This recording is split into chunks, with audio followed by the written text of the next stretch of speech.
ਕਰਤਾ ਪੁਰਖ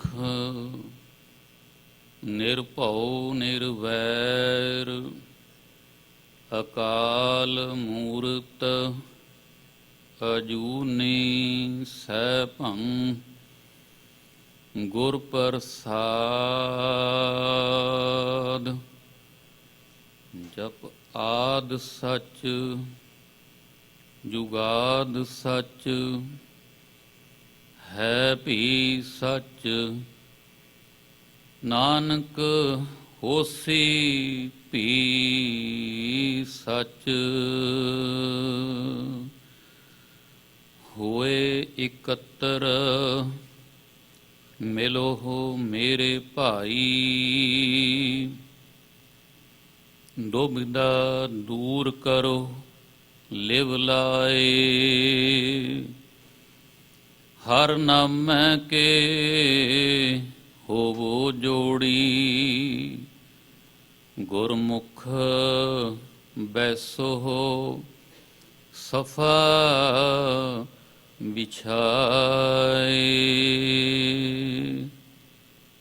ਹਰ ਕੀਰਤ ਸਾਧ ਸੰਗਤ ਹੈ ਸਿਰ ਕਰ ਮਨ ਕੈ ਕਰਮਾ। ਕਹੋ ਨਾਨਕ ਤਿਸ ਭਇਓ ਪ੍ਰਾਪਤ ਜਿਸ ਪੁਰਬ ਲਿਖੇ ਕਾ ਲਹਿਣਾ।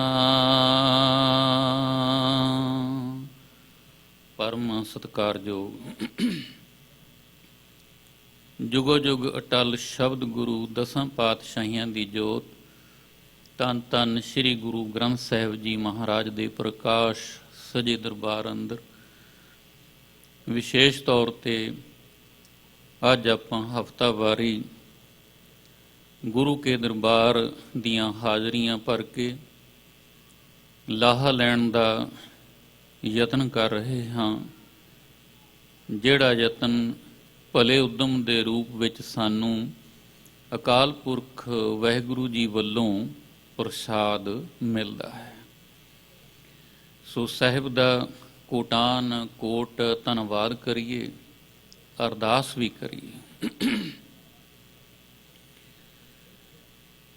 ਤੇ ਸਤਿਗੁਰਾਂ ਦੀ ਬਖਸ਼ਿਸ਼ ਕੀਤੀ ਹੋਈ ਗੁਰੂ ਫਤਿਹ ਦੀ ਸਾਂਝ ਵੀ ਬਣਾਈਏ। ਬੇਸ਼ੱਕ ਬਹੁਤ ਸਾਰੀਆਂ ਰੂਹਾਂ ਨੇ ਆਪਣੇ ਇਸ ਪੰਜ ਤੱਤਾਂ ਦੇ ਰੱਥ ਨੂੰ, ਚੋਲੇ ਨੂੰ, ਸਮੇਂ ਦੇ ਸੰਕਟ ਨੂੰ ਧਿਆਨ 'ਚ ਰੱਖ ਕੇ ਮਾਸਕ ਵੀ ਲਗਾਏ ਹੋਏ ਨੇ, ਪਰ ਫਿਰ ਵੀ ਆਓ ਯਤਨ ਕਰਨਾ ਜਿੱਥੇ ਪ੍ਰਬੰਧ ਵੱਲੋਂ ਪੂਰੇ ਅਮਲਾਂ 'ਤੇ ਅਮਲ ਕੀਤਾ ਗਿਆ ਹੈ। ਜੋ ਬਣਦੇ ਨੇ ਬੜੀ ਥਾਂ ਖੁੱਲ੍ਹੀ ਡੁੱਲੀ ਹੈ ਪਈ, ਡਿਸਟੈਂਸ ਵੀ ਹੈ ਔਰ ਥਾਂ ਥਾਂ 'ਤੇ ਸੈਨੀਟਾਈਜ਼ਰ ਵੀ ਹਨ ਅਤੇ ਮਾਸਕ ਵੀ ਆਪਾਂ ਪਹਿਨਦੇ ਹਾਂ ਲੋੜ ਦੇ ਮੁਤਾਬਕ। ਸੋ ਇਸ ਚੀਜ਼ ਨੂੰ ਧਿਆਨ 'ਚ ਰੱਖ ਕੇ ਗੁਰੂ ਦੀ ਫਤਿਹ ਸਾਂਝੀ ਕਰਨੀ ਹੈ, ਕੋਈ ਰਸਨਾ ਵਾਂਝੀ ਨਾ ਰਹੇ। ਗੁਰੂ ਪਿਆਰੇ ਸਾਡੇ ਸਤਿਕਾਰਯੋਗ ਬਜ਼ੁਰਗ ਸਕੱਤਰ ਸਾਹਿਬ ਜੋ ਕਿ ਸਾਡੀ ਸਾਂਝ ਸਟੇਜ ਦੀ ਚਲਾਉਂਦੇ ਨੇ, ਉਹਨਾਂ ਵੱਲੋਂ ਵੀ ਇਸ਼ਾਰਾ ਸੀ, ਕਿਉਂਕਿ ਤੁਹਾਡੇ ਹਿੱਸੇ ਤਾਂ ਇਹੀ ਚੀਜ਼ ਆਉਂਦੀ ਹੈ, ਗੁਰੂ ਦੀ ਫਤਿਹ ਸਾਂਝੀ ਕਰਨੀ ਜਾਂ ਕਦੀ ਕਦੀ ਕੋਈ ਕੀਰਤਨੀਆਂ ਪ੍ਰਚਾਰਕ ਵਾਹਿਗੁਰੂ ਬੁਲਾ ਦੇਵੇ ਅਤੇ ਜਿਹੜੀ ਬਾਣੀ ਦਾ ਕੀਰਤਨ ਹੈ ਉਹਦੇ ਲਈ ਸਕਰੀਨ ਵੀ ਲੱਗੀ ਹੋਈ ਹੈ ਅਤੇ ਮਾਈਕ ਸਾਡੇ ਅੱਗੇ ਪਏ ਨੇ ਅਤੇ ਵਾਜੇ, ਤਬਲਾ, ਸਾਜ਼, ਰਾਗ, ਨਾਦ, ਸੁਰਾਂ ਸਾਰਾ ਕੁਝ ਚੱਲਦਾ ਹੁੰਦਾ। ਸੋ ਇੱਕ ਆਪਣੇ ਆਪ ਨੂੰ ਟੈਸਟ ਕਰਨ ਦੇ ਲਈ ਮੈਂ ਕਹਿੰਦਾ ਹੁੰਦਾ ਭਈ ਅੰਦਰੋਂ ਨਿਕਲਦੀ ਹੈ ਕਿ ਨਹੀਂ ਗੁਰੂ ਦੀ ਉਹ ਬਖਸ਼ਿਸ਼ ਕੀਤੀ ਹੋਈ ਫਤਿਹ, ਜਿਸ ਨੇ ਪ੍ਰਭ ਕੀ ਜਯਾ ਤੋਂ ਇਹ ਸਰੂਪ ਧਾਰਨ ਕੀਤਾ ਸੀ ਉਸ ਵੇਲੇ ਜਦੋਂ ਵਿਦੇਸ਼ੀ ਤਾਕਤਾਂ ਨੇ ਆਪਣੇ ਦੇਸ਼ ਦੇ ਉੱਤੇ ਪੂਰਨ ਤੌਰ 'ਤੇ ਕਬਜ਼ਾ ਕੀਤਾ ਹੋਇਆ ਸੀ। ਉਸ ਵੇਲੇ ਉਹਨਾਂ ਦੀ ਭਾਸ਼ਾ ਦੇ ਵਿੱਚ ਨਾਨਕ ਜੋਤ ਨੇ 10ਵਾਂ ਜਾਮਾ ਧਾਰਨ ਕਰਕੇ ਇਹ ਫਤਿਹ ਪ੍ਰਗਟ ਕੀਤੀ ਔਰ ਹਦਾਇਤਾਂ ਕੀਤੀਆਂ ਗਈਆਂ, ਆਗਿਆਵਤ ਸਿੰਘ ਜੋ ਪਾਵੈ ਵਾਹਿਗੁਰੂ ਜੀ ਕੀ ਫਤਿਹ ਬੁਲਾਵੇ। ਸੋ ਆਓ ਕਰੋ ਸਾਂਝ। ਵਾਹਿਗੁਰੂ ਜੀ ਕਾ ਖਾਲਸਾ, ਵਾਹਿਗੁਰੂ ਜੀ ਕੀ ਫਤਿਹ। ਕੁਦਰਤ ਕਰਕੇ ਵਸਿਆ ਸੋਏ, ਵਖਤ ਵਿਚਾਰੇ ਸੋ ਬੰਦਾ ਹੋਏ। ਧੰਨ ਗੁਰੂ ਨਾਨਕ ਦੇਵ ਜੀ ਮਹਾਰਾਜ ਦੀ ਉਚਾਰਨ ਕੀਤੀ ਹੋਈ ਬਾਣੀ ਹੈ।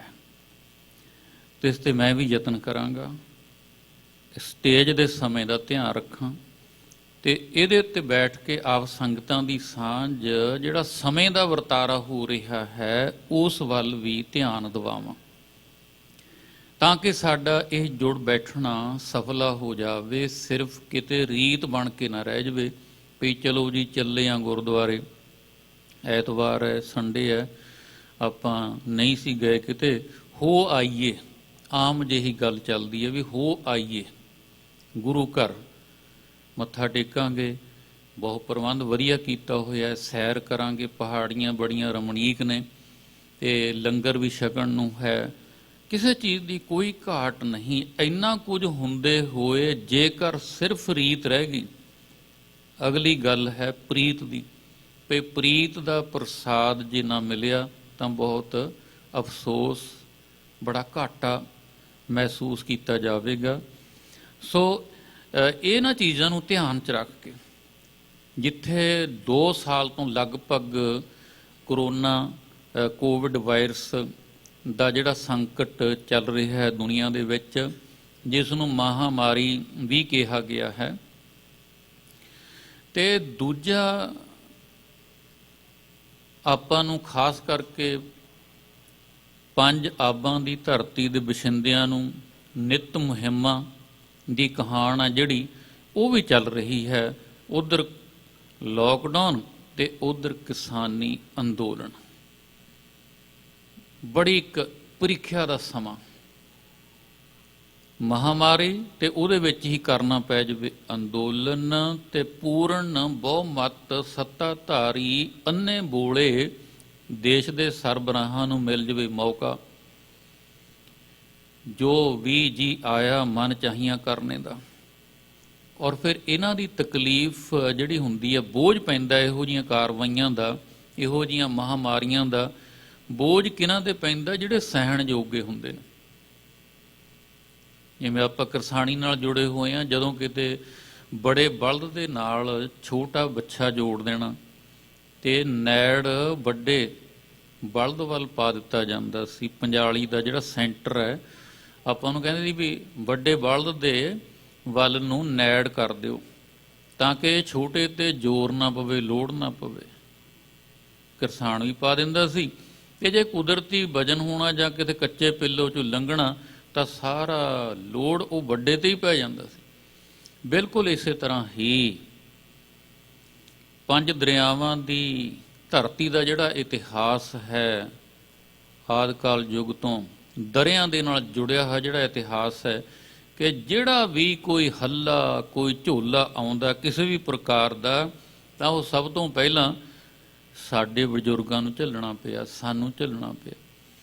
ਔਰ ਹੁਣ ਆਪਾਂ ਦੁਨੀਆ 'ਚ ਫੈਲ ਗਏ ਹਾਂ, ਪਰ ਜਿਹੜਾ ਫਰਜ਼ ਹੈ ਸਾਡਾ, ਸਾਨੂੰ ਸਾਡੇ ਰਹਿਬਰਾਂ ਨੇ ਸਿਖਾਇਆ ਹੋਇਆ, ਕਿਉਂਕਿ ਸਾਡੇ ਸਾਹਮਣੇ ਬਹੁਤ ਵੱਡਾ ਲਕਸ਼ ਰੱਖਿਆ ਹੋਇਆ, ਉਹ ਹੈ ਮਾਨਸ ਕੀ ਜਾਤ ਸਭ ਇੱਕ ਹੈ ਪਹਿਚਾਨ ਬੂਦਾ। ਲਕਸ਼ ਸਾਡੇ ਸਾਹਮਣੇ ਰੱਖਿਆ ਹੋਇਆ, ਏਕ ਨੂਰ ਤੇ ਸਭ ਜਗ ਉਪਜਿਆ ਕੌਣ ਭਲੇ ਕੋ ਮੰਦੇ ਦਾ ਕਨਸੈਪਟ ਸਾਡੇ ਸਾਹਮਣੇ ਰੱਖਿਆ ਹੋਇਆ। ਪਰ ਉੱਥੇ ਤੱਕ ਕਦੋਂ ਪਹੁੰਚਾਂਗੇ ਅਸੀਂ? ਸਾਡੇ ਅੰਦਰ ਉਹ ਤਾਕਤ ਵੀ ਚਾਹੀਦੀ ਹੈ, ਜੇਕਰ ਆਪਣੇ ਘਰ ਦੀਆਂ ਕੰਧਾਂ ਠੀਕ ਠਾਕ ਹੋਣ, ਘਰ ਦੇ ਵਿਹੜੇ ਸਾਫ ਸੁਥਰੇ ਹੋਣ, ਆਪਣਾ ਜਿਹੜਾ ਪਰਿਵਾਰਕ ਸਮਾਜਿਕ ਇਕਾਈ ਦਾ ਢਾਂਚਾ ਜੇ ਉਹ ਚੜ੍ਹਦੀ ਕਲਾ ਵਾਲਾ ਹੋਵੇ, ਤੇ ਫਿਰ ਕੋਈ ਦਿੱਕਤ ਨਹੀਂ। ਵੱਡੇ ਤੋਂ ਵੱਡੇ ਜਿਹੜੇ ਮੋਰਚੇ ਨੇ ਦੁਨੀਆ ਦੇ, ਉਹ ਫਤਿਹ ਹੁੰਦੇ ਚਲੇ ਜਾਂਦੇ ਹਨ, ਹੁੰਦੇ ਆਏ ਤੇ ਹੋਣਗੇ ਵੀ। ਸੋ ਇਹ ਸਾਰੀਆਂ ਚੀਜ਼ਾਂ ਨੂੰ ਦੇਖ ਕੇ ਹੁਣ ਜਿਹੜਾ ਨਵੀਂ ਚੀਜ਼ ਆ ਗਈ ਹੈ, ਉਹ ਹੈ ਭਈ ਮੀਡੀਆ ਤਾਂ ਉਹਨੂੰ ਵਰਲਡ ਵਾਰ ਕਹਿ ਰਿਹਾ ਵੀ ਸ਼ੁਰੂ ਹੋ ਗਈ, ਜੇ ਆਪਾਂ ਉਹਨੂੰ ਬਰੀਕੀ ਨਾਲ ਦੇਖੀਏ ਇਹ ਤਾਂ ਸਦਾ ਹੀ ਚੱਲਦੀ ਆਈ। ਦੁਨੀਆ ਦੀ ਜੰਗ ਸਾਡੇ ਅੰਦਰ ਤੋਂ ਸ਼ੁਰੂ ਹੋ ਜਾਂਦੀ ਹੈ, ਇਸ ਮਨ ਦੇ ਵਿੱਚੋਂ ਸ਼ੁਰੂ ਹੋ ਜਾਂਦੀ ਹੈ। ਇੰਦਰੀਆਂ ਦੇ ਇਸ ਸੰਗਮ ਦੇ ਵਿੱਚ ਜਿਹੜਾ ਮਨ ਹੈ, ਇਹ ਸ਼ੁਰੂ ਤੋਂ ਹੀ ਚੱਲ ਪੈਂਦਾ, ਜੰਗ ਕਰਨੇ ਨੂੰ ਤੁਰ ਪੈਂਦਾ ਹੈ। ਸੋ ਇਹ ਛੋਟੀਆਂ ਛੋਟੀਆਂ ਇਕਾਈਆਂ ਜਦੋਂ ਬਣ ਕੇ ਆਉਂਦੀਆਂ ਨੇ ਸਮਾਜ ਦੇ ਇਕਾਈਆਂ ਦੇ, ਕੌਮ ਦੇ ਰੂਪ ਵਿੱਚ, ਮਤਾਂ ਦੇ ਰੂਪ ਵਿੱਚ, ਧਰਮਾਂ ਦੇ ਰੂਪ ਵਿੱਚ, ਤਦੋਂ ਫਿਰ ਇਹਦੀਆਂ ਜ਼ਿੰਮੇਵਾਰੀਆਂ ਵੀ ਵੱਧ ਜਾਂਦੀਆਂ ਨੇ। ਸੋ ਉਹ ਚੱਲ ਰਿਹਾ ਹੈ ਜਿਹੜਾ ਯੂਕਰੇਨ ਦਾ ਜੰਗ, ਅਤੇ ਉੱਥੇ ਆਪਾਂ ਨੂੰ ਫਿਰ ਮਾਪਦੰਡ ਜਿਹੜੇ ਖੁੱਲ੍ਹੇ ਕਰਨੇ ਪੈਂਦੇ ਆ। ਇੱਕ ਤਾਂ ਅਸੀਂ ਵੈਸੇ ਆਪਾਂ ਤੁਸੀਂ ਪਰਦੇਸੀ ਹੋ, ਅਤੇ ਦੂਸਰੀ ਸੋਚ ਸੰਸਕਾਰ ਪਿੱਛੇ ਜਿਹੜੇ ਪਏ ਨੇ ਅੰਦਰ, ਉਹ ਆਪਣੀ ਪਿਆਰੀ ਜਨਮ ਭੂਮੀ ਦੇ ਨਾਲ ਨੇ, ਕਿਉਂਕਿ ਹੋਰ ਸਾਡੇ ਕੋਲ ਆਤਮਕ ਰੰਗਣ ਦਾ ਕੋਈ ਜ਼ਰੀਆ ਹੀ ਨਹੀਂ। ਜੋ ਮਰਜ਼ੀ ਹੋਈ ਆਪਾਂ ਗੱਲ ਆਪਣੇ ਪਿੰਡ ਦੀ ਕਰਾਂਗੇ, ਗੱਲ ਆਪਾਂ ਆਪਣੇ ਸਟੇਟ ਰਾਜ ਦੀ ਕਰਾਂਗੇ, ਗੱਲ ਆਪਾਂ ਆਪਣੇ ਦੇਸ਼ ਦੀ ਕਰਾਂਗੇ, ਆਪਣੇ ਸੱਭਿਆਚਾਰ ਦੀ ਕਰਾਂਗੇ, ਜਿਹਦੇ ਨਾਲ ਸਾਡੀ ਰੂਹ ਨੂੰ ਖੁਰਾਕ ਮਿਲਦੀ ਹੈ, ਅਸੀਂ ਰਿਲੀਜ਼ ਹੋ ਜਾਂਦੇ ਹਾਂ। ਨਾਮ ਲਿਆ ਜਾ ਰਿਹਾ ਸੀ, ਮੈਂ ਦੁਹਰਾ ਦੇਵਾਂ। ਫਤਿਹਗੜ੍ਹ ਸਾਹਿਬ ਛੋਟੇ ਸਾਹਿਬਜ਼ਾਦਿਆਂ ਦਾ ਸਥਾਨ ਹੈ, ਅਤੇ ਸ੍ਰੀ ਚਮਕੌਰ ਸਾਹਿਬ ਜੋ ਪਹਿਲਾਂ ਤੋਂ ਹੀ ਗੁੱਠ ਦਾ ਇਲਾਕਾ ਰਿਹਾ ਹੈ, ਦਾਸ ਨੂੰ ਉੱਥੇ ਹੀ ਜਨਮ ਅਤੇ ਜੀਵਨ ਬਤੀਤ ਕਰਨ ਦਾ ਸਬੱਬ ਬਣਿਆ। ਅਤੇ ਮੇਰੇ ਇਲਾਕੇ ਤੋਂ ਸ੍ਰੀ ਚਮਕੌਰ ਸਾਹਿਬ ਤੋਂ ਭਾਈ ਦਰਸ਼ਨ ਸਿੰਘ ਜੀ, ਉੱਧਰ ਫਰੀਮਾਉਂਟ ਤੋਂ ਸੰਗਤਾਂ ਵੀ ਆ ਜੁੜ ਬੈਠੀਆਂ ਨੇ। ਸੋ ਇੱਕ ਮਾਣ ਵੀ ਮਹਿਸੂਸ ਹੁੰਦਾ ਹੈ, ਅਤੇ ਬਹੁਤ ਸਾਰੇ ਲੈਂਸ ਜਿਹੜੇ ਅੱਗੇ ਲੱਗ ਜਾਂਦੇ ਨੇ ਜਦੋਂ ਸਾਡੇ ਸਾਹਮਣੇ ਦੁਨੀਆ ਦੀਆਂ ਅੱਜ ਚੜ੍ਹਦੀ ਸਵੇਰ 'ਤੇ ਜਿਹੜੀਆਂ ਸਮੱਸਿਆਵਾਂ ਸਾਡੇ ਸਾਹਮਣੇ ਆਉਂਦੀਆਂ ਨੇ, ਇਹ ਉਹਨਾਂ ਨੂੰ ਹੱਲ ਕਰਨ ਦੀ ਜੁਗਤ ਵੀ ਸਾਨੂੰ ਸਾਡੇ ਲਾਸਾਨੀ ਇਤਿਹਾਸ ਵਿੱਚੋਂ ਮਿਲ ਜਾਂਦੀ ਹੈ, ਸਾਡੇ ਵਿਰਸੇ ਵਿੱਚੋਂ ਮਿਲ ਜਾਂਦੀ ਹੈ। ਤਾਂ ਇਹ ਸਾਰੇ ਕੁਝ ਨੂੰ ਧਿਆਨ 'ਚ ਰੱਖਦਿਆਂ ਹੋਇਆਂ ਗੁਰੂ ਬਾਬੇ ਦੇ ਬਚਨ ਚੇਤੇ ਆਏ, ਹੋਏ ਇਕੱਤਰ ਮਿਲੋ ਮੇਰੇ ਭਾਈ, ਦੁਬਿਧਾ ਦੂਰ ਕਰੋ ਲਿਵ ਲਾਏ, ਹਰ ਨਾਮੈ ਕੇ ਹੋਵੋ ਜੋੜੀ, ਗੁਰਮੁਖ ਬੈਸੋ ਸਫਾ ਵਿਛਾਏ। ਸਤਿਗੁਰੂ ਜੀ ਦੀ ਬਾਣੀ ਬਸੰਤ ਹੰਡੋਲ ਦੇ ਵਿੱਚੋਂ। ਬਹੁਤ ਚਿਰ ਪਹਿਲਾਂ ਛੋਟੇ ਹੁੰਦਿਆਂ ਜਾਂ ਜਵਾਨੀ ਦੀ ਅਵਸਥਾ ਜਦੋਂ 84 ਸੀ, ਅਤੇ ਉਦੋਂ 23 ਸਾਲ ਦੀ ਮੇਰੀ ਉਮਰ ਸੀ। ਬਸ ਗੁਰਮੁਖਾਂ ਦਾ ਮੇਲ ਜਿਹੜਾ ਹੋਏ ਇਕੱਤਰ ਮਿਲੋ ਮੇਰੇ ਭਾਈ ਦੀ ਕਲਾ ਐਸੀ ਵਰਤੀ ਕਿ ਸੰਗੀ ਸਾਥੀ ਕਿਤਨੇ ਉਸ ਸਮੇਂ ਦੇ ਵਿੱਚ ਬਲਦੀ ਅੱਗ ਦੇ ਵਿੱਚ ਸ਼ਹੀਦੀਆਂ ਪਾ ਗਏ, ਕਿ ਦਾਸ ਨੂੰ ਵੀ ਜਾਂਦਿਆਂ ਜਾਂਦਾ ਇਸ ਤਰ੍ਹਾਂ ਇੱਕ ਮੋੜ 'ਤੇ ਮਿਲਦਾ। ਅਤੇ ਮੈਂ ਅੱਜ ਤਾਂ ਕਰਕੇ ਸਾਂਝੀ ਕਰਨੀ ਚਾਹੁੰਦਾ, ਕਿਉਂਕਿ ਅੱਜ ਵੀ ਸਾਡੇ ਅੰਦਰ ਉਹੀ ਜਜ਼ਬਾ ਹੈ। ਕਿਸਾਨੀ ਅੰਦੋਲਨ ਦੇ ਨਾਲ ਸੰਬੰਧਿਤ ਇੱਕ ਨੌਜਵਾਨ ਬੱਚਾ ਜਿਹੜਾ ਅਰਥ ਵਿਵਸਥਾ ਦੇ ਮੁਤਾਬਕ ਬੜਾ ਸੌਲਿਡ ਸੀ, ਬਿਲਕੁਲ ਦਰੁਸਤ ਸੀ, ਅਤੇ ਉਸ ਨੂੰ ਅੰਦੋਲਨ ਦੇ ਵਿੱਚ ਬੜੇ ਡਿੱਕੇ ਡੋਲੇ, ਬੜੇ ਝੋਲੇ ਆਏ, ਅਤੇ ਉਹਦਾ ਜਜ਼ਬਾ ਠੰਡਾ ਨਾ ਪਿਆ ਤਾਂ ਉਸ ਪੰਜਾਬ ਦੇ ਵਿੱਚ ਡੈਮੋਕ੍ਰੇਸੀ ਸਿਸਟਮ ਦੇ ਵਿੱਚ ਜਾ ਕੁੱਦਿਆ। ਉਹ ਕੁੱਦਦਿਆਂ ਇੱਕ ਘਟਨਾ ਦਾ ਵੀ ਰਸਤਾ ਖੁੱਲ੍ਹ ਗਿਆ, ਸ਼ਿਕਾਰ ਹੋ ਗਿਆ। ਅਤੇ ਇਸ ਪ੍ਰਥਾਏ ਜਿਹੜੀਆਂ ਜਵਾਨੀਆਂ ਨੇ ਉਹ ਲੋਚਦੀਆਂ ਨੇ ਕਿ ਸਾਨੂੰ ਨੌਜਵਾਨ ਅਤੇ ਨੌਜਵਾਨੀ ਦੀ ਸੋਚ ਵਾਲਾ ਕੋਈ ਸਾਥੀ ਮਿਲ ਜਾਵੇ, ਕੋਈ ਆਗੂ ਮਿਲ ਜਾਵੇ। ਤਾਂ ਉਹ ਹਿਰਦੇ ਵੀ ਇੱਥੇ ਜੁੜੇ ਬੈਠੇ ਨੇ। ਅਤੇ ਦਾਸ ਦਾ ਜਿਹੜਾ ਨਿੱਜੀ ਤਜਰਬਾ, ਕਿਉਂਕਿ ਇਹ ਜ਼ਰੂਰੀ ਹੁੰਦਾ ਸਾਂਝਾ ਕਰਨਾ। ਬਾਣੀ ਤਾਂ ਸਾਡੇ ਲਈ ਨੈਵੀਗੇਸ਼ਨ ਦਾ ਕੰਮ ਕਰਦੀ ਆ, ਪਰ ਜੇ ਲਾਉਣੀ ਆਵੇ ਤਾਂ, ਨਹੀਂ ਤਾਂ ਬੋਝ ਹੈ। ਆਪਣੇ ਬੋਝ ਜੇਬ ਦੇ ਵਿੱਚ ਪਾਇਆ ਹੋਇਆ ਫੋਨ, ਜਿਹੜਾ ਸੈੱਲ ਫੋਨ ਹੈ, ਜੇਕਰ ਆਪਾਂ ਨੂੰ ਪਾਸਵਰਡ ਲਾ ਕੇ ਖੋਲ੍ਹ ਕੇ ਅੱਗੇ ਫੀਡ ਕਰਨਾ ਨਹੀਂ ਆਉਂਦਾ, ਪਹੁੰਚਣਾ ਕਿੱਥੇ ਆ, ਤਾਂ ਫਿਰ ਮੁਸ਼ਕਿਲ ਹੈ, ਉਹਦਾ ਬਸ ਦੀ ਗੱਲ ਨਹੀਂ।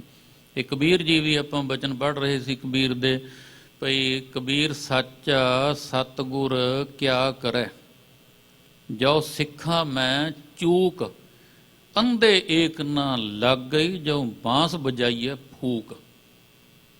ਗੁਰਬਾਣੀ ਨੈਵੀਗੇਸ਼ਨ ਹੈ ਸਾਡੀ, ਪਰ ਕਬੀਰ ਜੀ ਗਵਾਹੀ ਦੇ ਰਹੇ ਨੇ ਕਿ ਉੱਥੇ ਸਤਿਗੁਰੂ ਵੀ ਵਿਚਾਰਾ ਕੀ ਕਰੇ ਜੇਕਰ ਸਿੱਖ ਦੇ ਅੰਦਰ ਹੀ ਉਕਾਈ ਆ ਜਾਵੇ, ਚੂਕ ਆ ਜਾਵੇ, ਕਾਣ ਆ ਜਾਵੇ, ਫਿਰ ਤਾਂ ਬਾਂਸਰੀ ਬਾਂਸ ਵਾਲਾ ਕੰਮ ਹੈ।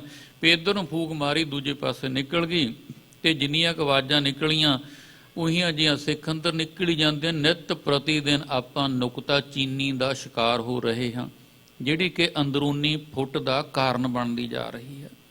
ਕਿਤੇ ਬਾਣੀ ਦੀ ਕੋਈ ਤੁਕ, ਕਿਤੇ ਕਿਸੇ ਗ੍ਰੰਥ ਦਾ ਕੋਈ ਵਿਵਾਦ ਗ੍ਰਸਤ ਹੋ ਜਾਣਾ, ਕਿਤੇ ਕੋਈ ਪੰਥ ਦੇ ਵਿੱਚੋਂ ਬਣੀਆਂ ਹੋਈ ਸੰਸਥਾਵਾਂ ਦਾ ਆਪਣਾ ਆਪਣਾ ਵਿਧਾਨ ਆ ਕੇ ਟਕਰਾ ਜਾਣਾ, ਇਹੋ ਜਿਹੀਆਂ ਚੀਜ਼ਾਂ ਜਿਹੜੀਆਂ ਨੇ ਇਹ ਸਾਰੀਆਂ ਹੀ ਹੈ ਤੇ ਦੁਖਦਾਈ ਪਰ ਸੁਭਾਵਿਕ ਵੀ ਹਨ। ਇਹਨਾਂ ਨੂੰ ਦੇਖ ਕੇ ਘਬਰਾਉਣ ਦੀ ਵੀ ਲੋੜ ਨਹੀਂ।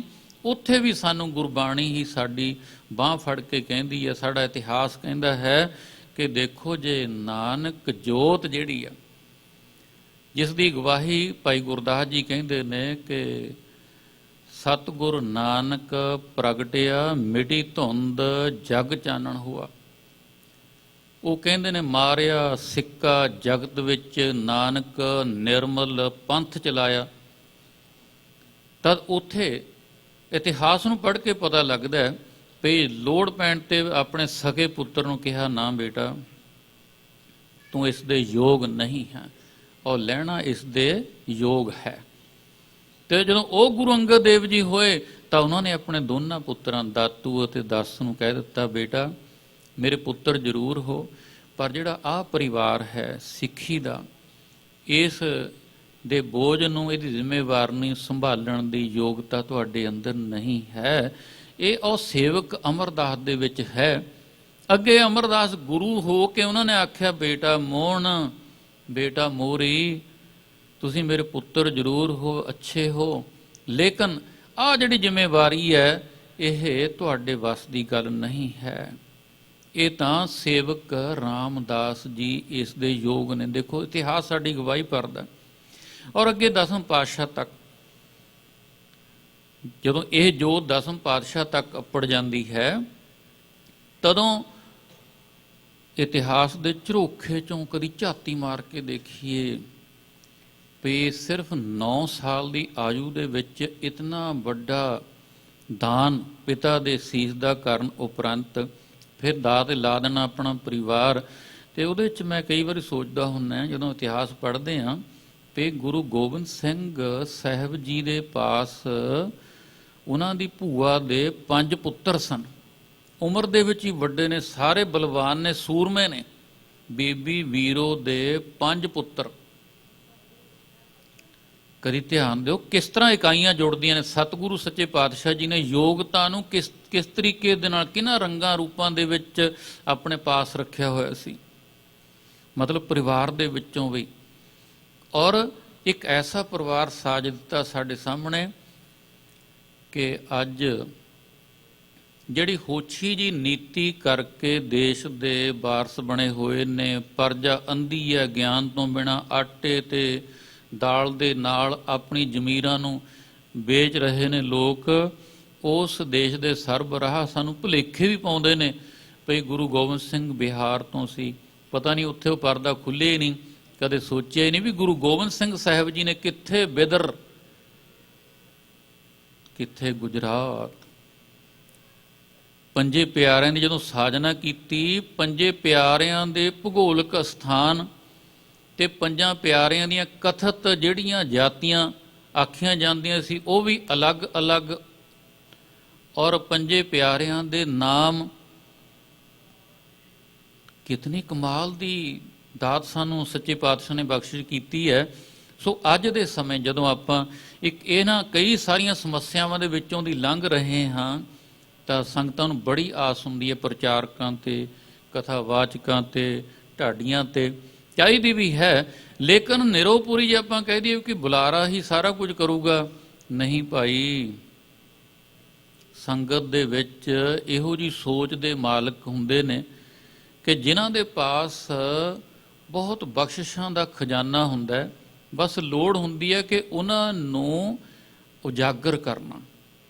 ਆਹ ਜੋ ਬਚਨ ਹੈ ਨਾ ਸਤਿਗੁਰੂ ਜੀ ਦਾ, ਇਹ ਪਹਿਲਾਂ ਵੀ, ਅੱਜ ਵੀ ਤੇ ਆਉਣ ਵਾਲੇ ਸਮੇਂ ਦੇ ਵਿੱਚ ਵੀ ਸਾਡੀ ਅਗਵਾਈ ਕਰਦਾ ਰਹੇਗਾ। ਉਹ ਹੈ, ਹੋਏ ਇਕੱਤਰ ਮਿਲੋ ਮੇਰੇ ਭਾਈ, ਦੁਬਿਧਾ ਦੂਰ ਕਰੋ ਲਿਵ ਲਾਏ।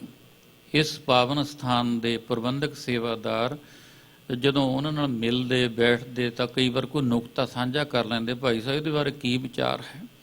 ਸੋਚ ਵਿਚਾਰਨਾ ਵੀ ਪਹਿਲੀ ਵਾਰ ਮੈਂ ਤਾਂ ਇੱਥੇ ਆਇਆ ਹਾਂ ਸ੍ਰੀ ਚਮਕੌਰ ਸਾਹਿਬ ਦੀ ਧਰਤੀ ਤੋਂ, ਕੁਝ ਐਸਾ ਕਹਿ ਨਾ ਜਾਵਾਂ, ਕੁਛ ਐਸਾ ਬੋਲ ਨਾ ਹੋ ਜਾਵੇ ਉਹਦੇ ਮਨ ਨੂੰ, ਉਹਦੇ ਦਿਲ ਨੂੰ ਸੱਟ ਵੱਜੇ, ਜਾਂ ਫਿਰ ਉਹਦਾ ਕੋਈ ਮਰਾਲ ਉੱਪਰ ਥੱਲੇ ਹੋ ਜਾਵੇ।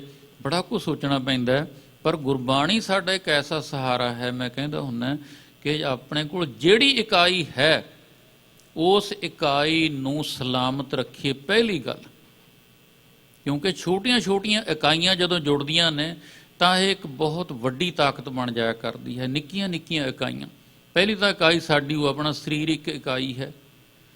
ਉਸ ਤੋਂ ਬਾਅਦ ਸਾਡਾ ਪਰਿਵਾਰ ਇੱਕ ਛੋਟੀ ਇਕਾਈ ਹੈ। ਪਰਿਵਾਰ ਤੋਂ ਬਾਅਦ ਜਦੋਂ ਕਈ ਪਰਿਵਾਰ ਜੁੜ ਜਾਂਦੇ ਨੇ ਤਾਂ ਉਹ ਸਮਾਜ ਦਾ ਇੱਕ ਅੰਗ ਬਣ ਜਾਂਦੇ ਨੇ। ਜਿਵੇਂ ਕਿ ਇੱਕ ਗੁਰੂਦੁਆਰ ਹੈ, ਅਸਥਾਨ ਹੈ, ਇੱਥੇ ਦੇ ਆਲੇ ਦੁਆਲੇ ਦੇ ਜਿਤਨੇ ਵੀ ਸਿੱਖ ਸੰਗਤਾਂ ਨੇ ਉਹ ਸਾਰੀਆਂ ਇਕੱਤਰ ਹੁੰਦੀਆਂ, ਉਹਦੇ ਨਾਲ ਜੁੜੀਆਂ ਹੋਈਆਂ ਨੇ।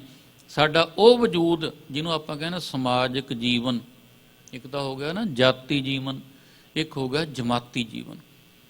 ਜਾਤੀ ਜੀਵਨ ਤਾਂ ਇੱਥੇ ਤੱਕ ਸੀਮਤ ਹੈ ਵੀ ਮੈਂ, ਮੇਰਾ ਸਰੀਰ ਤੇ ਮੇਰਾ ਪਰਿਵਾਰ। ਜਿਹੜਾ ਜਮਾਤੀ ਜੀਵਨ ਹੈ ਉਹ ਹੈ ਮੇਰੇ ਵਰਗੇ ਅਨੇਕਾਂ ਹੀ ਪਰਿਵਾਰ ਜਿਨ੍ਹਾਂ ਦਾ ਅਕੀਦਾ ਧੰਨ ਗੁਰੂ ਨਾਨਕ ਦੇਵ ਜੀ ਦੇ ਚਰਨਾਂ ਦੇ ਵਿੱਚ ਹੈ। ਉਹਨਾਂ ਸਾਰਿਆਂ ਦਾ ਸੰਗਠਨ ਪਾਸ ਇੱਕ ਸੰਗਤ ਦਾ ਰੂਪ। ਤੇ ਹੁਣ ਸੰਗਤ ਜਿਹੜੀ ਧਰਮਸ਼ਾਲ ਬਣਾਈ, ਕਿਤਾਬ ਬਣ ਗਈ ਨਾ, ਆਪਾਂ ਨੇ ਸਥਾਨ ਲੈ ਲਿਆ, ਬਹੁਤ ਸਾਰਾ ਧਨ ਵੀ ਲੱਗਿਆ ਹੋਵੇਗਾ, ਹਰ ਫੈਸਿਲਿਟੀ, ਪਾਰਕਾਂ ਤੋਂ ਲੈ ਕੇ ਪ੍ਰਚਾਰਕਾਂ ਦੀ ਰਿਹਾਇਸ਼ ਤੱਕ, ਗੁਰੂ ਦਰਬਾਰ ਹਾਲ, ਲੰਗਰ ਹਾਲ ਬਣਨੇ, ਸਾਰਾ ਕੁਝ ਇਹ। ਤੇ ਇੱਕ ਇਹ ਇਕਾਈ ਜਿਹੜੀ ਹੈ ਇਹ ਹੈ ਬਾਬੇ ਨਾਨਕ ਦੀ ਬਣਾਈ ਹੋਈ ਧਰਮਸ਼ਾਲਾ ਵਾਸਤੇ। ਉਹ ਹੈ ਹੋਏ ਇਕੱਤਰ ਮਿਲੋ ਮੇਰੇ ਭਾਈ, ਮੈਂ ਬੱਧੀ ਸੱਚ ਧਰਮਸਾਲ ਹੈ, ਗੁਰਸਿੱਖਾਂ ਲਹਿੰਦਾ ਭਾਲ ਕਹਿ। ਆਹ ਧਰਮਸ਼ਾਲਾ ਸਾਧ ਸੰਗਤ ਦੀ, ਇਹ ਧਰਮ ਸਾਧ ਸੰਗਤ ਰੂਪੀ ਧਰਮਸ਼ਾਲਾ ਨੂੰ ਕਿਸੇ ਪ੍ਰਕਾਰ ਦਾ ਵੀ ਨੁਕਸਾਨ ਨਹੀਂ ਹੋਣਾ ਚਾਹੀਦਾ। ਉਹਦੇ ਚਾਹੇ ਮੈਂ ਪ੍ਰਚਾਰਕ ਹਾਂ, ਚਾਹੇ ਮੈਂ ਪ੍ਰਬੰਧਕ ਹਾਂ। ਜੇ ਆਪਾਂ ਦੋਨੋਂ ਜਣੇ ਠੀਕ ਹੋਈਏ, ਮਤਲਬ ਦੁਰਸਤ ਹੋਈਏ, ਪ੍ਰਚਾਰਕ ਸ਼੍ਰੇਣੀ ਵੀ ਤੇ ਪ੍ਰਬੰਧਕ ਸ਼੍ਰੇਣੀ ਵੀ, ਤਾਂ ਫਿਰ ਸੰਗਤ ਰੂਪੀ ਧਰਮਸ਼ਾਲ ਨੂੰ ਆਂਚ ਨਹੀਂ ਆ ਸਕਦੀ ਬਿਲਕੁਲ ਵੀ। ਔਰ ਜਦੋਂ ਸੰਗਤ ਸਲਾਮਤ ਹੈ ਤਾਂ ਸੰਗਤ ਅੱਗੇ ਕੋਈ ਵੀ ਤਾਕਤ ਦੁਨੀਆ ਦੀ ਅੜ ਨਹੀਂ ਸਕਦੀ। ਜੇ ਸੰਗਤ ਸੱਚਮੁੱਚ ਸਤ ਸੰਗਤ ਹੈ, ਸਤ ਸੰਗਤ ਕੈਸੀ ਜਾਣੀਆਂ, ਜਿੱਥੈ ਏਕੋ ਨਾਮ ਵਖਾਣੀਐ, ਏਕੋ ਨਾਮ ਹੁਕਮ ਹੈ ਨਾਨਕ, ਸਤਿਗੁਰ ਦੀਆ ਬੁਝਾਏ ਜੀਓ। ਪਰਿਭਾਸ਼ਾ ਸਤਿਗੁਰ ਨੇ ਬਾਣੀ 'ਚ ਰੱਖ ਦਿੱਤੀ ਹੈ, ਇਹਨੂੰ ਬਣਾ ਕੇ ਕਿਵੇਂ ਰੱਖਣਾ ਹੈ। ਸੋ ਜਿੰਨੀਆਂ ਵੀ ਇਹ ਇਕਾਈਆਂ ਨੇ, ਕਿਉਂਕਿ ਅੱਜ ਜਿਹੜਾ ਮਸਲਾ ਸਾਡੇ ਸਾਹਮਣੇ ਆ, ਨਿੱਤ ਪ੍ਰਤੀ ਦਿਨ ਮਸਲੇ ਆਉਣੇ ਨੇ, ਮੁੱਕਣ ਵਾਲੇ ਨਹੀਂ ਇਹ। ਔਰ ਸਾਡੇ ਸਮੇਂ 'ਚ ਜਿਹੜਾ ਵੀ ਆਇਆ, ਕੋਈ ਰੋਗ, ਕੋਈ ਬਿਮਾਰੀ, ਕੋਈ ਸੰਕਟ, ਤਾਂ ਉਹ ਆਪਾਂ ਨੇ ਝੱਲਣਾ ਹੈ। ਜਿਹੜਾ ਸਾਡੇ ਗੁਰੂਆਂ ਦੇ ਵੇਲੇ ਆਇਆ ਉਹਨਾਂ ਨੇ ਝੱਲਿਆ ਤੇ ਸਾਨੂੰ ਝੱਲ ਕੇ ਦਿਖਾਇਆ। ਸਾਨੂੰ ਜੀਵਨ ਜਿਹੜਾ ਜਨਮ ਤੋਂ ਬਾਅਦ ਜੀਵਨ ਜਿਉਣਾ ਸਿਖਾਉਣ ਤਾਂ ਹਰ ਕੋਈ ਜਾਣਦਾ ਹੈ, ਪਰ ਇੱਥੇ ਤਾਂ ਮਰਨਾ ਵੀ ਸਿਖਾਇਆ ਜਾਂਦਾ ਹੈ। ਭਈ ਮਰਨਾ ਕਿਵੇਂ ਹੈ, ਐਸੇ ਮਰੋ ਜੇ ਬਹੁਰ ਨਾ ਮਰਨਾ, ਸੋ ਗੁਰ ਕਰੋ ਜੇ ਬਹੁਰ ਨਾ ਕਰਨਾ।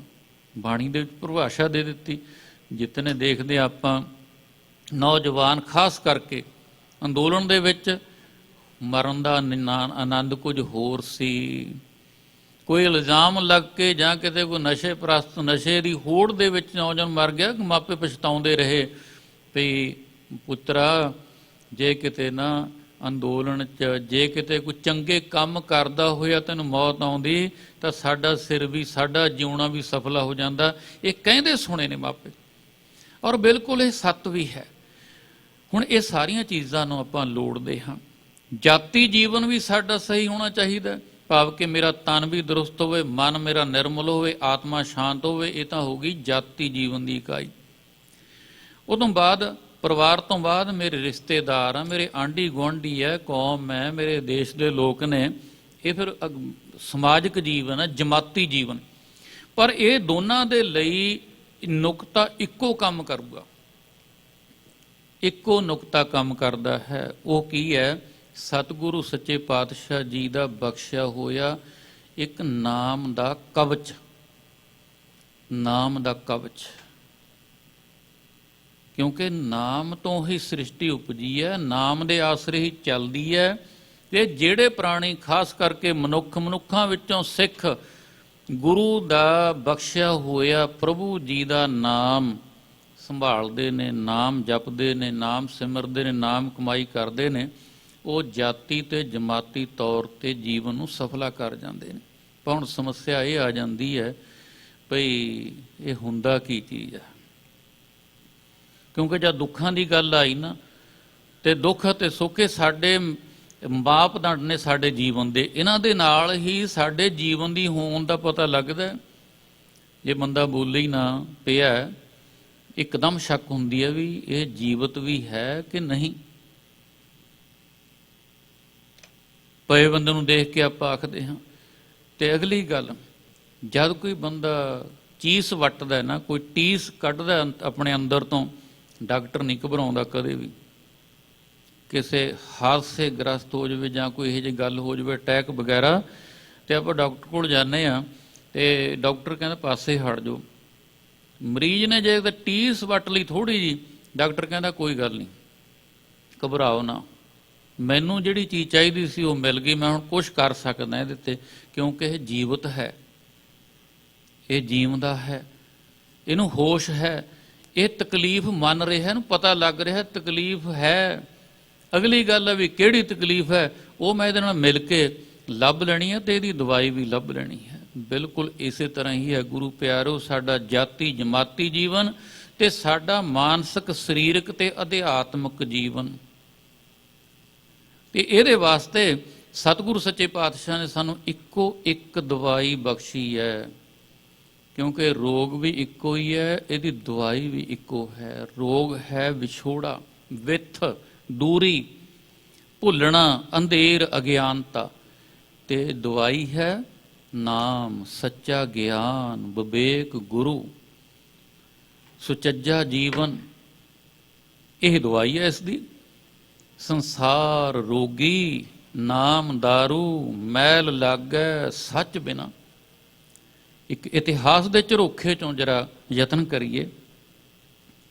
ਕਿਸੇ ਗੁਰਸਿੱਖ ਦੇ ਨਾਲ ਸਾਂਝ ਪੈ ਰਹੀ ਸੀ ਫੋਨ ਦੇ ਜ਼ਰੀਏ, ਤੇ ਹੁਣ ਉਦੋਂ ਪਤਾ ਲੱਗ ਜਾਂਦਾ ਕਿ ਮੇਰੀ ਇਹ ਗੁਰੂ ਕੀਆਂ ਪਿਆਰੀਆਂ ਸੰਗਤਾਂ ਦਾ ਇਹ ਇੱਕ ਬੰਦੇ ਦਾ ਨਮੂਨਾ ਸਾਰਿਆਂ ਦੇ ਆਪਣਾ ਆ ਜਾਂਦਾ, ਨਕਸ਼ਾ ਆ ਜਾਂਦਾ ਹੈ, ਟੈਸਟ ਜਿਹੜਾ ਇੱਕ ਤੇ ਹੀ ਹੋ ਜਾਂਦਾ। ਤੇ ਉਹਨੇ ਸਾਰੀਆਂ ਗੱਲਾਂ ਸੁਣ ਕੇ ਦੱਸਦਾ ਧਿਆਨ ਕਿੱਥੇ ਗਿਆ, ਧੰਨ ਗੁਰੂ ਨਾਨਕ ਦੇਵ ਜੀ ਦੀ ਬਾਣੀ 'ਚ ਤੇ ਗੁਰੂ ਨਾਨਕ ਦੇਵ ਜੀ ਦੀਆਂ ਸੰਸਾਰ ਦੀਆਂ ਫੇਰੀਆਂ ਵਿੱਚੋਂ ਇੱਕ ਐਸੇ ਸਥਾਨ 'ਤੇ ਕਿ ਜਦੋਂ ਮਰਦਾਨੇ ਨੇ ਆ ਕੇ ਕਿਹਾ, ਤਪਾ ਜੀ ਅੱਜ ਤੁਹਾਨੂੰ ਇੱਕ ਗੱਲ ਦੱਸਾਂ ਨਵੀਂ। ਗੁਰੂ ਬਾਬਾ ਆਖਣ ਲੱਗਿਆ, ਮਰਦਾਨੇ ਅੱਜ ਕੀ ਨਵਾਂ ਦੱਸੇਗਾ? ਅਸੀਂ ਤਾਂ ਕਹੀ ਜਾਂਦੇ ਹਾਂ ਸਤਿਗੁਰ ਮੇਰਾ ਨੀਤ ਨਵਾਂ, ਸਦਾ ਸਦਾ ਦਾ ਧਾਰ, ਤੇ ਤੂੰ ਕਿਹੜੀ ਗੱਲ ਦੱਸੇਗਾ ਹੋਰ ਨਵੀਂ? ਕਹਿੰਦਾ ਜੀ ਇੱਕ ਬੰਦਾ ਦੇਖਿਆ, ਅੱਜ ਬੰਦਾ ਦੇਖਿਆ ਆਦਮੀ, ਤੇ ਮੈਨੂੰ ਲੱਗਦਾ ਵੀ ਉਹ ਸਾਰੀ ਦੁਨੀਆ ਦੇ ਵਿੱਚੋਂ ਸੁਖੀ ਹੈ।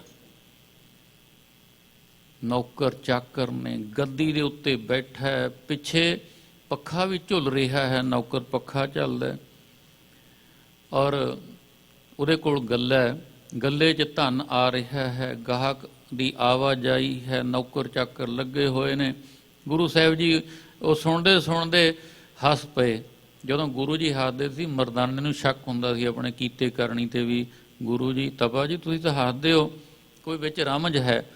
ਗੁਰੂ ਜੀ ਕਹਿੰਦੇ ਭਾਈ ਤੇਰੀ ਦੇਖਣੀ ਤੇ ਤੇਰੀ ਹੱਸਣੀ ਤੇ ਤਾਂ ਮੈਨੂੰ ਵੀ ਹਾਸੀ ਆ ਗਈ, ਵੀ ਤੂੰ ਕਹਿ ਰਿਹਾ ਵੀ ਅੱਜ ਇੱਕ ਬੰਦਾ ਦੇਖਿਆ ਵੀ ਉਹ ਸਾਰੀ ਦੁਨੀਆ ਦੇ ਵਿੱਚੋਂ ਮੈਨੂੰ ਸੁਖੀ ਜਾਪਦਾ। ਗੁਰੂ ਜੀ ਕਹਿੰਦੇ ਵੀ ਪਤਾ ਕਰਿਆ, ਮੈਨੂੰ ਲੱਗਦਾ ਵੀ ਸਭ ਤੋਂ ਦੁਖੀ ਹੀ ਉਹ ਹੋਊਗਾ ਜਿਸ ਤਰ੍ਹਾਂ ਦੇ ਤੂੰ ਦੱਸਿਆ ਉਹਦੇ ਲੱਛਣ, ਵੀ ਮੈਨੂੰ ਲੱਗਦਾ ਵੀ ਉਹਦੇ ਨਾਲੋਂ ਕੋਈ ਦੁਖੀ ਹੋਵੇਗਾ ਹੀ ਨਹੀਂ ਦੁਨੀਆ ਦੇ ਵਿੱਚ। ਹੁਣ ਮਰਦਾਨਾ ਜੀ ਅੱਗੇ ਸਵਾਲ ਸੀ, ਤੇ ਫਿਰ ਜਾਂਦਾ ਸੇਠ ਨੂੰ ਜਾ ਕੇ ਕਹਿੰਦਾ, ਹੁਣ ਸੇਠ ਨੇ ਤਾਂ ਜੇ ਸਾਹਮਣੇ ਦੇਖਿਆ ਗਾਹਕ ਵੀ, ਦੱਸ ਭਾਈ ਕੀ ਲੈਣਾ? ਮਰਦਾਨਾ ਕਹਿੰਦਾ ਲੈਣਾ ਕੁਛ ਨਹੀਂ, ਭਈ ਮੈਨੂੰ ਇਹਨੂੰ ਦੱਸ ਦਿਓ ਵੀ ਤੁਸੀਂ ਸੁਖੀ ਹੋ। ਜਦੋਂ ਸੁਖੀ ਦਾ ਪ੍ਰਸ਼ਨ ਕੀਤਾ ਨਾ ਅੱਗੇ ਤੋਂ ਸੇਠ ਬੋਲਿਆ, ਤੂੰ ਕੌਣ ਹੁੰਦਾ ਪੁੱਛਣ ਵਾਲਾ ਵੀ ਮੈਂ ਸੁਖੀ ਹਾਂ? ਤੈਨੂੰ ਕੀ ਪਤਾ? ਮੈਂ ਤੇ ਸਾਰੀ ਦੁਨੀਆ 'ਚ ਦੁਖੀ ਹਾਂ, ਮੇਰੇ ਵਰਗਾ ਤਾਂ ਦੁਖੀ ਕੋਈ ਹੈ ਨਹੀਂ, ਮੈਂ ਤਾਂ ਆਪਣਾ ਦੁੱਖ ਵੀ ਨਹੀਂ ਦੱਸ ਸਕਦਾ ਕਿਸੇ ਨੂੰ। ਤੇ ਮਰਦਾਨਾ ਮੁੜਿਆ ਪਿੱਛੇ ਜਾ ਕੇ ਕਹਿੰਦਾ, ਸਤਿਗੁਰੂ ਜੀ ਤਪਾ ਜੀ ਤੁਸੀਂ ਤਾਂ ਸੱਚ ਹੀ ਕਿਹਾ ਵੀ ਗੱਲ ਸੱਚੀ ਹੋ ਗਈ, ਵੀ ਉਹ ਤਾਂ ਕਹਿੰਦਾ ਮੈਂ ਬਹੁਤ ਦੁਖੀ ਹਾਂ, ਮੇਰੇ ਵਰਗਾ ਦੁਖੀ ਕੋਈ ਹੈ ਹੀ ਨਹੀਂ। ਤੇ ਗੁਰੂ ਜੀ ਕਹਿੰਦੇ ਫਿਰ ਜਾ ਹੁਣ ਇੱਕ ਵਾਰੀ ਫੇਰ ਉਹਨੂੰ ਪੁੱਛ ਲਾ ਵੀ ਹੋਣਾ ਸੁਖੀ। ਤੇ ਫੇਰ ਜਾਂਦਾ ਮਰਦਾਨਾ, ਕਹਿੰਦਾ ਸੇਠ ਜੀ ਵੀ ਮੇਰੇ ਮੁਰਸ਼ਿਦ ਨੇ ਸੱਚੀ ਗੱਲ ਕਹੀ ਸੀ, ਮੈਂ ਤਾਂ ਦੇਖਣ ਆਇਆ ਸੀ, ਤੁਹਾਨੂੰ ਪੁੱਛਣ ਦੁਬਾਰਾ ਆਇਆ ਸੀ, ਪਹਿਲਾਂ ਦੇਖ ਕੇ ਗਿਆ ਸੀ, ਦੁਬਾਰਾ ਪੁੱਛ ਕੇ ਆਇਆ ਵੀ ਉਹਦੀ ਗੱਲ ਸੱਚੀ ਹੈ, ਮੇਰੀ ਗੱਲ ਮੇਰੇ ਮੁਰਸ਼ਿਦ ਨੇ ਕਹੀ ਸੀ ਵੀ ਸਭ ਤੋਂ ਦੁਖੀ ਹੈ ਬੰਦਾ। ਤੇ ਉਹ ਸੇਠ ਕਹਿੰਦਾ ਵੀ ਇਹ ਕੌਣ ਐਸਾ ਮੁਰਸ਼ਿਦ, ਮੈਨੂੰ ਵੀ ਦਿਖਾ, ਲੈ ਚੱਲ ਉੱਥੇ। ਮਰਦਾਨਾ ਕਹਿੰਦਾ ਮੈਂ ਇਸੇ ਲਈ ਆਇਆ ਵੀ ਜੇ ਦੁੱਖਾਂ ਤੋਂ ਮੁਕਤ ਹੋਣਾ ਹੈ ਨਾ ਤਾਂ ਫਿਰ ਮੇਰੇ ਮੁਰਸ਼ਿਦ ਨੂੰ ਮਿਲ ਆ ਕੇ, ਉਹ ਤੈਨੂੰ ਸਾਰੇ ਦੁੱਖਾਂ ਤੋਂ ਮੁਕਤ ਕਰ ਦੇਵੇਗਾ। ਤੇ ਹੁਣ ਸੇਠ ਨੂੰ ਮਰਦਾਨਾ ਲੈ ਜਾਂਦਾ ਗੁਰੂ ਨਾਨਕ ਸਾਹਿਬ ਦੇ ਪਾਸ, ਦੱਸਣ ਲੱਗਦਾ ਆਪਣੀ ਕਹਾਣੀ। ਗੁਰੂ ਜੀ ਕਹਿੰਦੇ ਰਹਿਣ ਦੇ ਸੇਠ ਜੀ, ਰਹਿਣ ਦਿਓ, ਸਾਨੂੰ ਪਤਾ ਹੈ ਤੁਹਾਡੇ ਦੁੱਖ ਦਾ, ਇਹ ਤੋਂ ਨਿਵਰਤੀ ਕਿਵੇਂ ਹੋਵੇ। ਹੁਣ ਇਹ ਗੱਲ ਰੱਖੋ ਤੁਸੀਂ ਵੀ ਇਹ ਤੋਂ ਤੁਸੀਂ ਛੁਟਕਾਰਾ ਕਿਵੇਂ ਪਾਉਣਾ ਚਾਹੁੰਦੇ ਹੋ। ਤੇ ਕਹਿੰਦਾ ਚਾਹੁੰਦਾ ਵੀ ਯਾਰ ਮੈਨੂੰ ਭਰੋਸਾ ਵੀ ਹੈ ਵੀ ਜਿਹੜਾ ਮੁਰਸ਼ਿਦ ਹੈ ਐਦਾਂ ਬੋਲ ਰਿਹਾ ਹੈ ਤਪਾ, ਇਹ ਬਿਲਕੁਲ ਮੇਰੇ ਦੁੱਖਾਂ ਦੀ ਦਾਰੂ ਬਣਾਈ ਬੈਠਾ, ਇਹ ਮੁਕਤ ਕਰੇਗਾ ਮੈਨੂੰ। ਤਾਂ ਉੱਥੇ ਸਤਿਗੁਰੂ ਨਾਨਕ ਦੇਵ ਜੀ ਮਹਾਰਾਜ ਨੇ ਇੱਕ ਸ਼ਲੋਕ ਉਚਾਰਨ ਕੀਤਾ। ਉਹ ਸ਼ਲੋਕ ਜਿੱਥੇ ਸਾਨੂੰ ਇੱਕ ਆਪਣੇ ਮੇਰੇ ਤੋਂ ਲੈ ਕੇ ਪਰਿਵਾਰ ਕੀ, ਸੰਸਾਰ, ਸਮਾਜਿਕ, ਇਹਨਾਂ ਸਾਰਿਆਂ ਦੀਆਂ ਤਸਵੀਰਾਂ ਇੱਕੋ ਸ਼ਲੋਕ ਦੇ ਵਿੱਚ ਗੁਰੂ ਨਾਨਕ ਸਾਹਿਬ ਜੀ ਨੇ ਸਥਾਪਿਤ ਕਰ ਦਿੱਤੀਆਂ।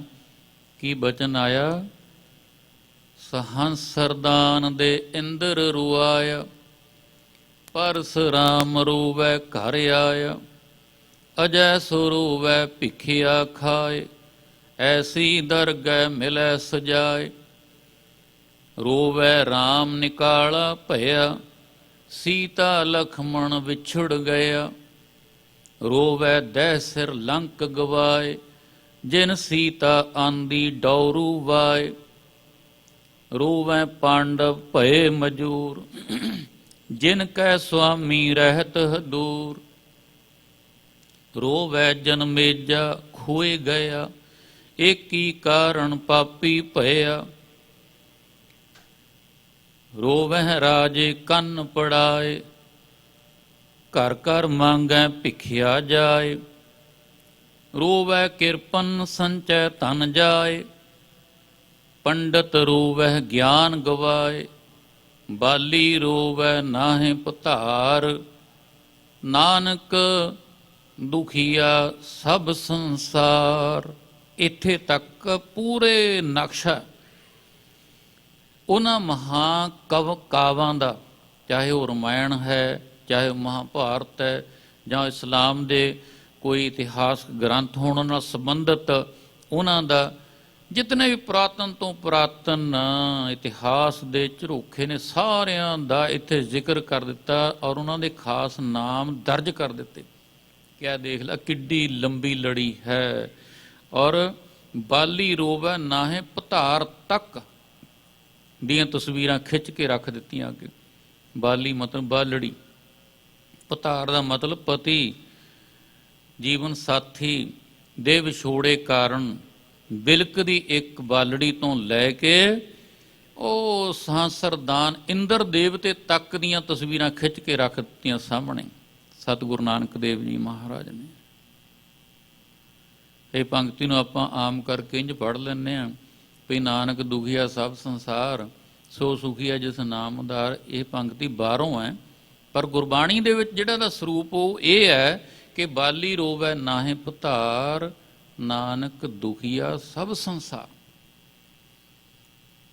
ਹੁਣ ਇਹ ਜੇ ਸਾਰਿਆਂ ਦੀ ਵਿਆਖਿਆ ਕਰਨੀ ਹੋਵੇ ਤਾਂ ਇਕੱਲੇ ਇਕੱਲੇ ਦਾ ਜਿਹੜਾ ਆਪਾਂ ਨੂੰ ਗ੍ਰੰਥ ਫੋਲਣਾ ਪਊਗਾ, ਕਿਉਂਕਿ ਇਹ ਆਮ ਕਰਕੇ ਦੰਦ ਕਥਾਵਾਂ ਸੀ, ਅਜੇ ਵੀ ਨੇ, ਚਾਹੇ ਉਹ ਰਮਾਇਣ ਹੈ, ਚਾਹੇ ਉਹ ਮਹਾਭਾਰਤ ਹੈ, ਜਾਂ ਕੋਈ ਹੋਰ ਜਿਹੜੇ ਸਰੋਤ ਨੇ ਸਾਹਿਤ ਦੇ ਰੂਪ ਵਿੱਚ ਇਤਿਹਾਸ ਦੇ, ਉਹਨਾਂ 'ਚ ਇਹਨਾਂ ਰਾਜਿਆਂ ਮਹਾਰਾਜਿਆਂ ਦਾ ਜ਼ਿਕਰ ਆਉਂਦਾ। ਉਹਨਾਂ ਦੀਆਂ ਸਭ ਦੀਆਂ ਅਲੱਗ-ਅਲੱਗ ਕਹਾਣੀਆਂ ਨੇ, ਚਾਹੇ ਅਜੈ ਰਾਜ ਹੈ, ਚਾਹੇ ਜਨਮੇਜਾ ਹੈ, ਚਾਹੇ ਇੰਦਰ ਦੇਵਤਾ ਹੈ, ਚਾਹੇ ਪਰਸਰਾਮ ਹੈ, ਚਾਹੇ ਪੰਜੇ ਪਾਂਡੋ ਨੇ ਦ੍ਰੋਪਦੀ ਨਾਲ ਸੰਬੰਧਿਤ ਕਾਰਵਾਂ ਦੇ ਨਾਲ ਜੰਗ, ਤੇ ਚਾਹੇ ਰਾਵਣ ਲੰਕਾ ਦਾ ਰਾਜਾ ਹੈ। ਤੇ ਉਦੋਂ ਨੇੜੇ ਆ ਕੇ ਬਹੁਤ, ਚਾਹੇ ਕੋਈ ਕੰਜੂਸ ਹੈ, ਸਿਰਫ ਧਨ ਨੂੰ ਨਿਸ਼ਾਨਾ ਬਣਾ ਕੇ ਜੀਣ ਵਾਲਾ ਬੰਦਾ, ਵੀ ਧਨ ਜੁੜੀ ਜਾਵੇ, ਧਨ ਜੁੜੀ ਜਾਵੇ, ਚਾਹੇ ਕੋਈ ਪੰਡਿਤ ਵਿਦਵਾਨ, ਕੋਈ ਬਹੁਤ ਚਤਰ ਸਿਆਣਾ, ਉਹਦੀ ਗੱਲ ਆ ਗਈ।